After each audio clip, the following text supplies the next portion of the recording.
with Jake Baukol, class of 92. Jake, talk to us about some of the coaches that were influential on your development throughout your time at Jefferson. I would say all of them had some type of an impact. We're even talking about Coach Prince and Coach White as you're first coming in for ninth grade, and really setting the tone, that it's business and we're here to do a job. But from there, and as it developed, you got into, Coach Facilio and Coach Lynch.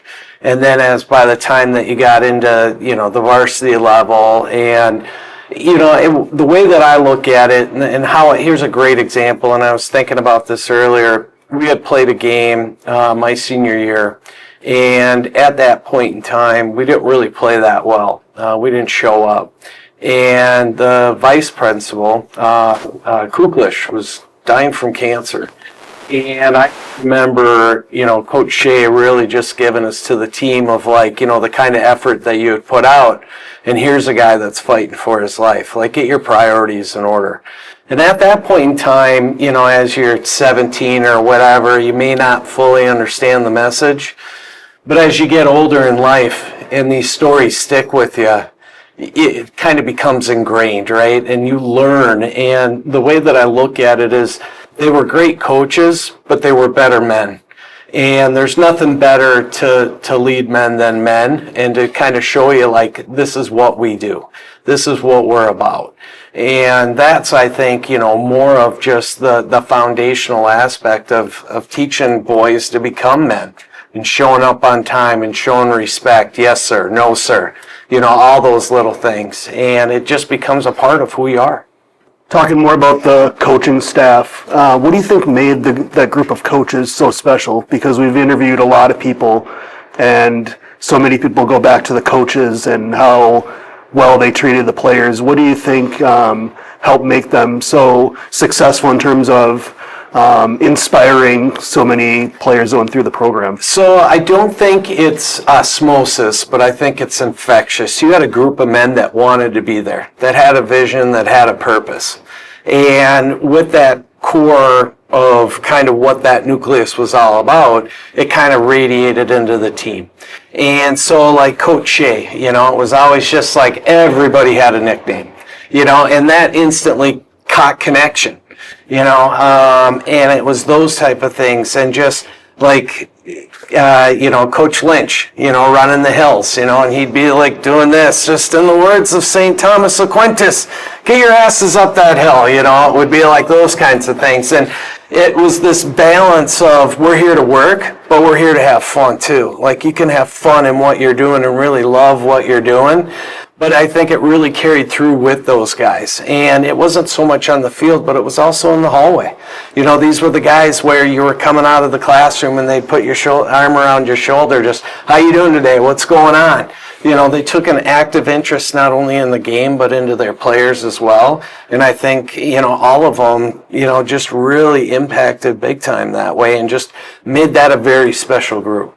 How integral to that function do you think so many of the coaches were teachers here, and that maybe it isn't always the case at every school, but do you think that helped make them even more successful football coaches that they were here, and also educators? Absolutely. And if you were to talk to any of the old school, we'll say, coaches, it was always about teaching, and that's really what their priority was, is we want to teach you more about, and there's so many things as you get older in life about the game of life.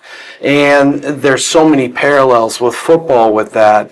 And I think that's really where becoming, kind of the attributes and the character that they have, and we're able to use those in the appropriate manner to help teach us, communicate, all these things. And it's kind of funny, I'm a district manager now, and my biggest thing with, the representatives I work with, yeah, you could say I'm their manager, but I hate that. I equate it more to I'm your coach. I'm here to help you, and it kind of takes on this servant leader approach, right? The more fulfilled you become in what you're doing, I'm going to gain fulfillment from that. And that's kind of what I want out of it. And so those are a perfect example of how it's kind of radiated into, players' lives. And I think you can see that through a bunch of the guys that went through the program. You were a captain for Jefferson, so what kind of responsibility did, at that time, being, 17, 18-year-old kid, what kind of responsibility did you feel having that position? It's, I think it's an honor, and I think the big thing is because your peers recognize you as kind of the North Star. And there was a guy that was with me that I was co-captains with, Graham Ganas, and I owe a lot to that guy. Ganassi ended up hanging out with me my junior year. Now, the backstory, you want to talk about character. The backstory of this guy is he actually started his junior year at fullback. After the first game against Hill Murray, they made some changes. They moved him to tight end, and they put me at fullback. Now, he could have been really bitter about that. And he could have ended up taking it out in so many different ways, but he didn't. He embraced it. In fact, he embraced me. And we started really hanging out a lot together. And with that, of just hanging out with him, even in the off season, of just his workouts and his work ethic, and it would be like, hey man, what are you doing tonight? I got stuff I got to do. Well, what are you going to do? Well, I got to lift, and it would be like, all right, I should probably be working out too. It was just very dedicated. And I think with that, from the responsibility of just that he had was more of kind of the identity that I kind of had too, of like, let's try and get this whole thing in line. And then obviously you had the other things of captain's practice with the heat and the humidity today.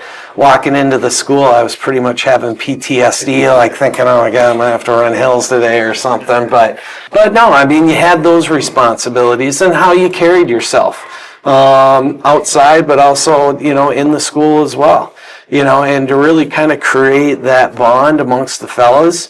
But it was really easy with our group. The guys that we had, Steve Doble, Tim Belmore, Josh Durkop, all these guys were just really good guys.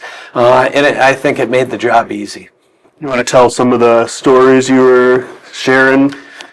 Yeah, so, speaking of captainship, that almost got taken away from me. Me and Damian Hertz, my junior year, his senior year, we were in Coach Shea's accounting class. He happened to be gone that day, and we had a substitute. And so we had told the substitute that there was a college in the library that we wanted to meet with, and we actually basically skipped class and went down to the gym and played bombardment or pin guard or something like that. That didn't sit too well. That almost got me stripped of that responsibility. There was another time where, and this is kind of funny, and I don't even know if anybody really remembers, but our 9th grade year, we didn't know that we were supposed to give the coaches a thank you card with a few extra bucks or a gift card or whatever. So as they're calling the coaches up to receive, their gratitude, the captains from each class would come up and give them it. Well, we're all looking at each other like, what are we supposed to do? So Steve Doble and I were just like, we'll go up there, we'll figure it out. So I went up there and I started talking and I just said, listen, we didn't know we were supposed to give anything, and the whole place just erupted in laughter. And I said, but I said that there's nothing I think that really matters more than a firm handshake and a thank you. So as I leave this stage, I'm going to go and give them a handshake, which we did.